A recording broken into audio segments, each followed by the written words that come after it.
विलंबित राति रे घरे पशिले दुर्वृत्त आउ स्वामी स्त्री हाथ गोड़ को बांधि पकाइबा सह झीवर बेकरे भुजाली रखी घरे थिबा नगद 5 लाख टंका एवं झीओ बाहाघर पई रखा जाइथिबा 5 भरी सुना को लुटी नहीं चंपट मारिछंती लुटेरा।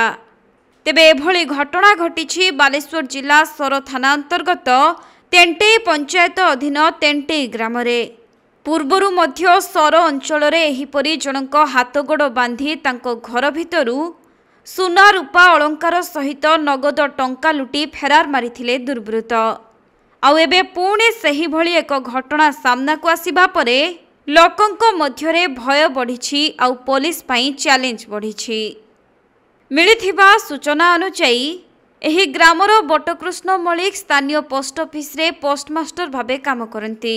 आउ गतकाली राति रे बटकृष्ण तांको स्त्री सुरती मलिक एवं झियो सुनंदा मलिक खाई पी सोईथिबा बेले राति पाखापाखि 2टा समय रे 4 जण युवक घरर पछपट कबाट भांगी घर भितर को लुचि लुचि पशिथिले।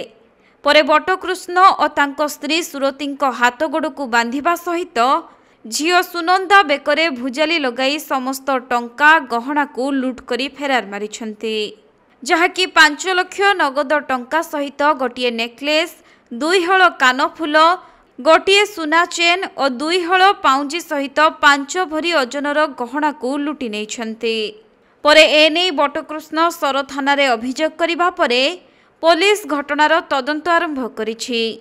तेबे दिन को दिन सर अंचल रे बढ़िबारे लागिछि चोरी एवं डकायती घटना। गत सप्ताह सर थाना आंगुला ग्राम रे जणे गहना दोकानी घरे पशि तांको हाथ गोड़ को बांधिबा सहित तांको मारणास्त्र देखाई 7 लाख ऊर्ध्व टंकार गहना सांग को नगद 5 लाख टंका लुटि नहीं फेरार मारिथिले दुर्वृत्त। जो घटना को नहीं सर थाना रे अभियोग हेबा परे पुलिस ताहार तदंत आरंभ करिथिला। आउ एबे पुणी सेही परी एक घटना घटिछि।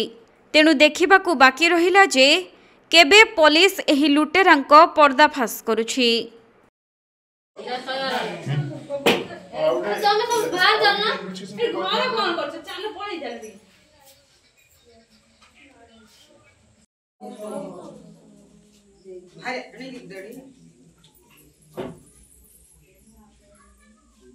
बालेश्वर जिला सररू सुमंत दासଙ୍କ रिपोर्ट कोणार्क लाइव।